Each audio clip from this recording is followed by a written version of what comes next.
오늘의 설교 제목은 낙심될 때입니다.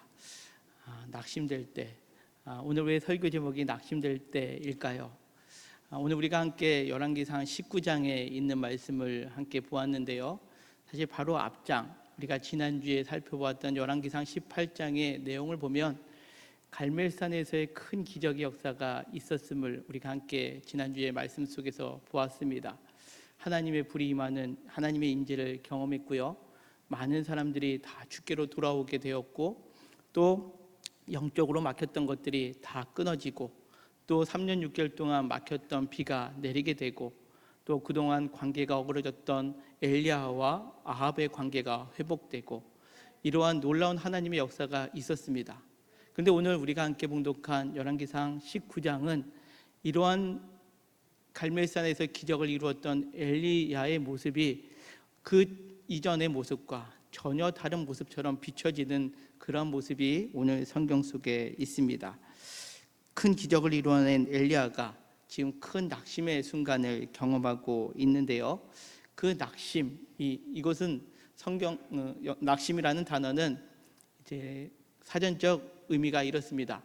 바라던 일이 이루어지지 아니하여 맥이 풀리고 마음이 상한 상태, 이것이 낙심입니다.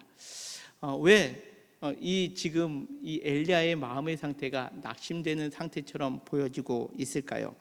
사실 오늘 1절에 보면 그 갈멜산에서 기적을 바라보았던 아합 왕이 이제 집에 돌아가서 그의 아내 이세벨에게 그동안 있었던 일들을 낱낱이 고하게 됩니다.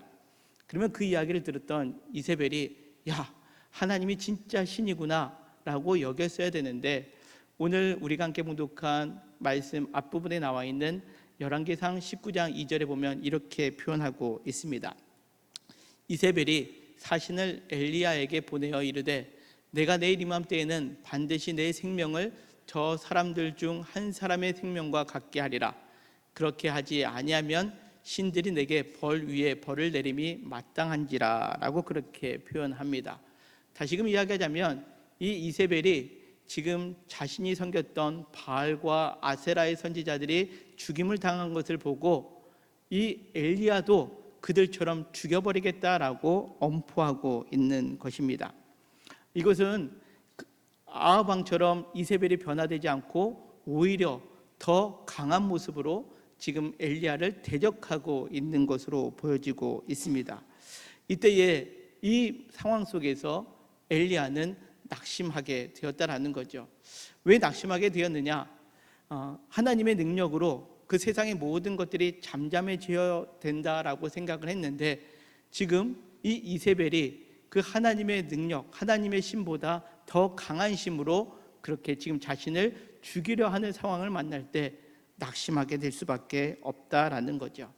이것은 엘리야가 경험한 것뿐만 아니라 사실 우리가 인생 속에서 또 우리의 삶 속에서 우리가 종종 겪게 되는 그런 모습 아닌가 생각을 해봅니다. 우리도 믿음으로 열심히 신앙생활 하다 보면 하나님께서 우리에게 힘을 주시고 은혜를 주시면 이제는 세상 속에서 우리가 담대하게 이겨나갈 것이다 라고 생각했는데, 막상 세상 속에서의 삶을 살아가다 보면 우리가 가지고 있는 그 신앙의 힘과 은혜로 세상을 살아가는데 버거워할 때가 있다는 거죠. 그러면 어떠한 마음이 드느냐? 오늘 엘리야처럼 낙심될 때가 생긴다라는 겁니다. 이 낙심의 순간에 오늘 엘리야는 또 어떤 모습으로 오늘 성경은 기록하고 있느냐? 3절에 보니까 그가 이 형편을 보고 일어나 자기의 생명을 위해 도망하여 유다에 속한 브엘세바에 이르렀다라고 그렇게 표현하고 있습니다. 여기 브엘세바는 어디를 지칭하느냐? 이스라엘 그 가나안 땅 중에 가장 남쪽에 있는 지명이 브엘세바입니다. 다시금 이야기하자면 지금 이 엘리야는 그 이세벨을 두려워해서 피할 수 있는 곳 가장 끝에까지 도망쳤다라는 것을 의미합니다. 그 도망치는데 거기서 멈춘 것이 아닙니다. 4절에 보니까 자기 자신은 광야에 들어가 하룻길쯤을 더 가서 한 로뎀나무에 앉아서 자기가 죽기를 원하여 이르되 여호와여 넉넉하오니 지금 내 생명을 거두시옵소서. 나는 내 조상들보다 낫지 못합니다 라고 그렇게 표현하고 있습니다. 하나님의 사명을 감당했던 이 엘리야가 그 이세벨이 너 내가 가만두지 않을 거야 라는 그 말에 이제는 낙심되었고, 그 낙심된 상태에서 길을 떠나 저 멀리 그 이스라엘 땅을 브엘세바보다도 더 아래쪽 광야까지 들어갔다라는 것을 의미합니다. 이것이 우리가 낙심될 때의 모습을 드러내고 있는데요, 우리가 낙심되다 보면 하나님보다 세상이 더 힘이 큰 것처럼 여겨지는 것뿐만 아니라 하나님이 우리에게 있으라고 했던 그 약속의 자리에서 벗어나게 되는 그러한 상황을 맞이할 때가 있다라는 거죠. 우리가 믿음으로 삶을 살아가려고 하지만 세상의 힘에 의해서 우리가 낙심되면 우리는 그 낙심된 마음으로 어떻게 삶을 살아가느냐, 하나님께 더 매달리기보다는 더 세상적인 그 모습 가운데 우리가 그 마음이 흔들리게 되고, 오히려 우리가 하나님께서 우리에게 정해주신 그 자리에서 벗어나 우리는 오도 가도 못하는 그러한 상황 가운데, 그리고 오늘 어찌 보면 엘리야처럼 그냥 이 땅에서의 생을 마감했으면 좋겠다라는 그런 마음을 갖고 삶의 의지가 꺾여지는 경우를 만나게 됩니다. 사실 오늘 우리가 지금 열왕기상 19장에 있는 말씀을 보지만 우리가 지난주에 살펴보았던 열왕기상 18장에 있는 엘리야와는 사뭇 다른 모습으로 오늘 성경은 우리에게 등장시키고 있습니다. 왜 그럴까요? 전혀 다른 사람이 아니죠. 지난번 우리가 베레스 우사 때 이 다윗을 본 것처럼 이 엘리야도 동일한 사람이다라는 것을 의미합니다. 지난주의 말씀처럼, 야고보서에 있는 말씀처럼 엘리야도 우리와 같은 성정의 사람이기에 그는 하나님의 능력을 힘입었을 때는 크게 역사하는 그러한 능력을 이루는 사람처럼 보인다 할지라도 때때로 이처럼 넘어지고 낙심되고 그 어디로 도망갈지 몰라서 그 자리에서 벗어나는 그러한 모습을 갖게 된다라는 겁니다. 우리도 마찬가지입니다. 우리도 신앙생활하다 보면 늘 신앙의 정점에 이르지 못할 때가 있습니다. 정점에 있다가도 때로는 여러 가지 상황에 의해서, 사람 때문에 아니면 환경 때문에 우리는 또 낙심을 경험하게 될 때가 있다라는 거죠. 이것은 우리의 연약성이 그러하다라는 것을 오늘 성경은 우리에게 말씀합니다. 그러기에 누구도 내 신앙을 장담할 수 없습니다. 내가 지금 하늘에 불을 내리게 하고 많은 사람들이 주께로 돌아오게 하고 3년 6개월 동안 비가 내리지 않는 곳에 비가 내리게 하는 그 능력을 내가 지금 지니고 있다 할지라도 내 신앙을 내가 장담할 수 없다라는 거죠. 그런 것이 오늘 엘리야를 통해서 우리에게 나타내주고 있습니다. 이처럼 나약할 대로 나약해진 낙심 가운데 거하는 이 엘리야를 향하여 하나님은 어떻게 행하고 계시느냐, 이어지는 5절과 6절은 이렇게 말씀합니다.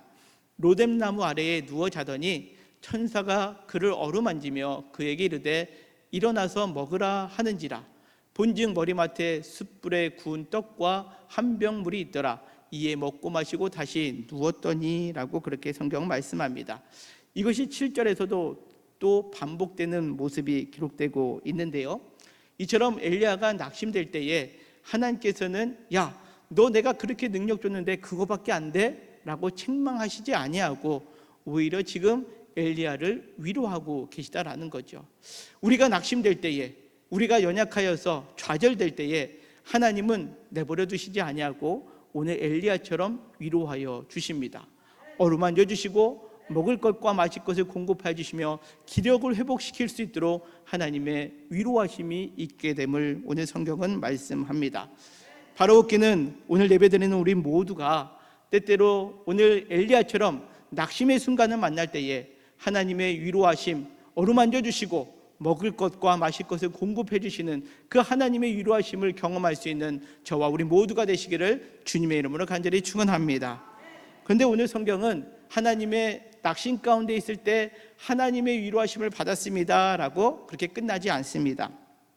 오늘 성경에 보면 이 하나님께서 엘리야를 어루만져 주시고 또 먹을 것과 마실 것을 공급하여 주신 다음에 그가 일어날 기운을 얻게 되자 오늘 8절에 보면 성경이 이렇게 말씀합니다.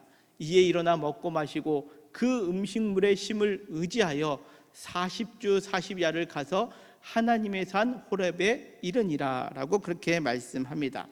하나님께서는 그 낙심했던 엘리야에게 그 위로하여 주셔서 힘을 얻게 하신 후에 하나님의 산 호렙에게 이르도록 하셨다라는 겁니다. 하나님의 산 호렙, 이것은 무엇을 의미할까요? 성경에 보면 이 호렙산은 크게 두 가지 의미가 담겨 있는 장소입니다. 첫 번째는 출애굽기 3장에 보면 모세가 이제 낙심된 상황 속에서 40년 동안 그 광야에서 생활을 하게 됩니다. 야인처럼 생활을 하다가 어느 날 하나님께서 이 호렙산에서 모세를 부르십니다. 그리고 불타지 아니하는 타지 아니하는 떨기나무에서 하나님께서 이 모세를 이스라엘의 지도자로 부르십니다. 즉 이 호렙은 소명의 장소를 의미합니다. 하나님께서 나를 부르신다. 하나님의 백성으로, 하나님의 자녀로, 하나님의 사명자로 나를 부르신다라는 장소, 이것이 하나님의 산 호렙의 의미입니다. 또 하나의 의미가 있다면 신명기 5장에 나와 있는 언약의 장소다라는 거죠. 신명기 5장 2절은 이렇게 말씀합니다. 우리 하나님 여호와께서 호렙산에서 우리와 언약을 세우셨나니라고 그렇게 말씀합니다. 하나님께서 이 호렙에서 이스라엘 백성들에게 말씀을 주십니다. 그리고 그 말씀을 따를 때에 하나님께서는 이스라엘의 백성들의 하나님이 되고 이스라엘 백성들은 하나님의 백성이 되는 그 언약, 그 약속을 주시는 곳이 이 호렙산이다라는 것을 성경은 우리에게 말씀합니다. 이와 같이 소명의 자리, 또 언약의 자리인 이 호렙산으로 하나님께서 이 엘리야를 이끄셨다라는 거죠. 근데 이 엘리야가 이 호렙산에서 어떠한 모습으로 지내고 있느냐? 이어지는 9절에 보면 이렇게 성경은 말씀합니다. 엘리야가 그곳 굴에 들어가 거기서 머물더니라고 그렇게 표현하고 있습니다. 엘리야는 그 낙심 가운데 빠져서 하나님의 위로하심을 받아 이제 먹고 마셔서 힘을 내서 호렙산까지 갔습니다. 근데 그 호렙산에서 그는 굴에 들어가 거기에 머물러 있다라는 거죠. 그때에 하나님의 말씀이 이렇게 임합니다. 그에게 임하여 이르되 엘리야야 내가 어찌하여 여기 있느냐라고 묻고 계십니다. 하나님께서 호렙산으로 가셨다면 그 소명의 자리, 또 언약의 자리를 기억해야 되는데 지금 엘리야는 뭐 하고 있다고요? 그냥 굴에 머물러 있었다라는 거죠. 이 굴에 머물러 있었다라는 것은 여전히 하나님과의 관계를 깊이 갖기보다는 내 생각에 그냥 머물러 있다라는 것을 의미합니다. 엘리야는 어떤 생각으로 그냥 머물러 있었느냐? 이어지는 10절에서 이렇게 말씀합니다. 내가 어찌하여 여기 있느냐라고 했을 때 그가 대답하여 이렇게 엘리야가 말합니다. 내가 만군의 하나님 여호와께 열심히 유별하오니 이는 이스라엘 자손이 주의 언약을 버리고 주의 제단을 헐며 칼로 주의 선지자들을 죽였음이오며 오직 나만 남았거늘 그들이 내 생명을 찾아 빼앗으려 하나이다 라고 그렇게 하나님 앞에 대답을 합니다. 무엇을 의미합니까? 자, 이스라엘 백성들은 하나님의 언약을 버렸습니다. 근데 엘리야 자기는 버렸다고 안 버렸다고요? 나는 안 버렸습니다. 이스라엘 백성들 다 버려도 나는 하나님의 언약 안 버렸잖아요. 그리고 이스라엘 백성들은 주의 제단을 헐었습니다. 근데 우리가 지난주에 말씀 속에서 살펴본 것처럼 엘리야는 그 무너진 단을 수축했습니다. 그리고 그들은 선지자를 죽였습니다. 그래서 지금은 나 혼자만 남지 않았습니까? 라고 그렇게 하나님 앞에 토로하고 있다라는 거죠. 나 혼자 남았기에 하나님께서 이제 내 생각에는 하나님의 크신 능력이 있음에도 불구하고 보니까 하나님께서 나를 통해서 놀라운 일을 행하시는 것이 아니라 이제는 나만 남았잖아요 라고 하면서 지금 하나님 앞에 불만을 토로하고 있는 거죠. 오늘날로 표현하자면, 좀 더 쉬운 말로 표현하자면 하나님께 삐진 겁니다. 하나님께 삐진 거죠. 하나님께서 큰 능력을 베풀어 주셨으면 이제는 나를 통해서 하나님께서 크신 일을 행하셔야 되는데 지금 이세벨이 너 죽어 라는 그 한마디에 자기는 더 멀리 브엘세바까지 도망가고 또 힘 다 빠졌더니 하나님께서 그나마 먹을 것을 공급해 줘서 40일 동안 넘어서 이제 호렙산에 있는 자신을 봤을 때, 하나님, 내가 열심히 했었잖아요. 그리고 나는 언약도 버리지 않았고 나는 무너진 제단도 수축했는데 지금 나 혼자 남았잖아요 라고 그렇게 하나님 앞에 토로하고 있다는 겁니다. 그때에 하나님께서 이렇게 나타나 주십니다. 11절에 있는 모습인데요, 여호와께서 이르시되 너는 나가서 여호와 앞에서 산에 서라 하시더니 여호와께서 지나가시는데, 우리 같이 읽겠습니다. 시작. 여호와 앞에 크고 강한 바람이 산을 가르고 바위를 부수나 바람 가운데에 여호와께서 계시지 아니하며, 바람 후에 지진이 있으나 지진 가운데에도 여호와께서 계시지 아니하며, 또 지진 후에 불이 있으나 불 가운데에도 여호와께서 계시지 아니하더니 불 후에 세미한 소리가 있는지라 라고 그렇게 말씀합니다. 자, 지금 보니까 세 가지를 하나님께서 등장시키십니다. 무엇을 등장시키십니까? 크고 강한 바람, 지진, 불, 이것을 등장시킵니다. 구약 성경에 보면 강한 바람, 그리고 지진, 불, 이거는 하나님의 임재를 상징하는 것들입니다. 크고 강한 바람이 일어나면 하나님이 임하시고 계시는구나, 지진이 나고 불이 나면 그곳에 하나님께서 임하고 계시구나라고 구약에 있는 사람들은 그렇게 생각했습니다. 여러분들, 우리가 지난주에 살펴봤던 열왕기상 18장에 나와 있는 갈멜산에서도 보면 큰 불이 임하여서 하나님의 임재가 드러나지 않았습니까? 강한 바람이 불어서 3년 6개월 동안 막혔던 그 하늘문이 열려서 비가 내리는 사건들이 있지 않았습니까? 이처럼 하나님의 임재의 상징인 것들이 지금 엘리야 앞에 펼쳐졌다라는 거죠. 크고 강한 바람, 지진, 불. 그러면 하나님이 계시는 겁니까? 안 계시는 겁니까? 우리가 생각할 땐 하나님이 계셔야죠. 근데 오늘 성경은 말씀합니다. 그러나 그곳에 하나님이 계시지 아니했다라는 거죠. 무엇을 의미할까요? 크고 강한 바람, 이곳에 그동안 엘리야가 경험하고 내가 그동안 생각했던 것처럼 강한 바람이 있고 지진이 일어나고 불이 있으면 하나님의 임재다라고 여겼는데, 그런데 지금은 그런 것들 속에서도 하나님이 계시지 않다라는 거죠. 더 중요한 게 뭐냐? 무엇을 의미합니까?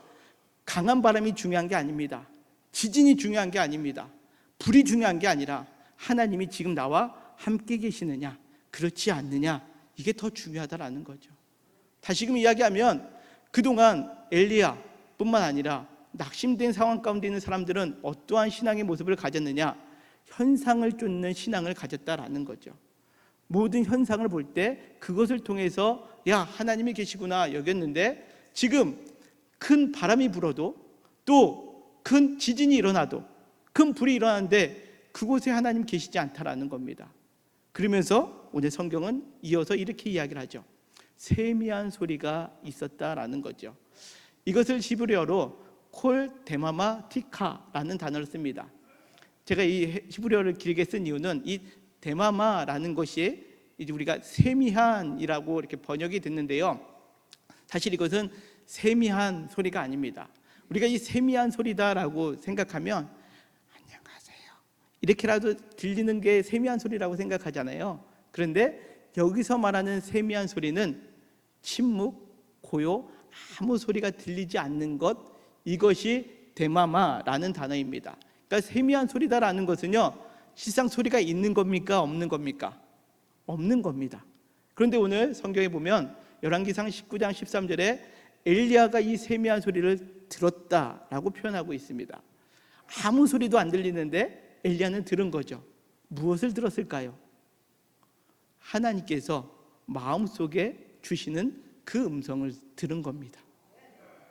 엘리야는 지금 큰 지진에서도 하나님을 발견하지 못했고요, 큰 바람 속에서, 지진 속에서, 불 속에서 하나님을 발견하지 못했는데, 아무 소리도 들리지 않는 그 세미한 소리 속에서, 즉 마음의 소리에서 하나님의 음성을 들었다라는 것을 의미합니다.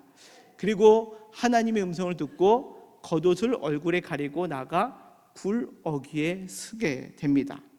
굴 어귀에 섰다라는 것은 9절에 굴에 들어가 머물고 있는 상태보다는 좀 나은 상태 아닙니까? 하나님의 음성을 듣고 그 자신의 생각 가운데 머물러 있는 것이 아니라 한 발자국 더 밖에 나간 상태를 표현하고 있습니다. 그 세미한 음성을 듣고 나서 나갔는데 성경은 뭐라고 표현하고 있습니까? 그 소리가 그에게 임하여 이르되 엘리야야 내가 어찌하여 여기 있느냐라고 다시 한번 묻고 계시다라는 거죠. 여전히 굴 그쪽에 서 있는 엘리야에게 하나님은 또 묻습니다. 내가 어찌하여 거기 서 있느냐라고 묻고 있는 거죠. 그때 엘리야의 대답을 보겠습니다. 14절입니다. 조금 전에 읽었던 10절과 한 글자도 들리지 않고 똑같습니다. 우리 같이 한번 읽겠습니다. 시작. 그가 대답하되 내가 만군의 하나님 여호와께 열심히 유별하오니 이는 이스라엘 자손이 주의 언약을 버리고 주의 제단을 헐며 칼로 주의 선지자들을 죽였음이오며 오직 나만 남았거늘 그들이 내 생명을 찾아 빼앗으려 하나이다 라고 그렇게 불만을 여전히 토로하고 있습니다. 그는 여전히 자신의 생각 안에 머물러 있습니다. 호렙산이 소명의 자리이고 또 하나님의 언약의 자리인데 여전히 자기 생각에 갇혀 있다 보니까 하나님이 왜 여기 있느냐라고 물어도 그는 여전히 자기 생각에 갇혀서 내가 열심히 유별하지 않았습니까? 나는 언약을 버리지도 않았고 제단을 헐지도 않았고 나는 이렇게 그럼에도 불구하고 혼자 남았지 않았습니까? 라고 하면서 하나님께 여전히 불만을 토로하고 있는 모습, 이것이 자기 생각에 갇혀있는 엘리야의 모습이고 어찌 보면 이것이 오늘을 신앙생활하고 있는 우리의 모습 아닌가라는 생각을 해봅니다. 여전히 내 굴에서 나오지 않으면 어떠한 하나님의 기적을 경험한다 할지라도 우리는 하나님께서 나를 위로하여 주시고 어루만져 주시고 먹을 것을 공급하여 준다 할지라도 나는 여전히 불만과 불평의 소리를 끊이지 않고 하고 있다면 나는 지금 그 굴에서 나오지 아니하는 엘리야의 모습이다라는 것을 우리는 깨달아야 합니다. 나의 신앙 속에 여러분들, 나는 열심히 하고 있어요.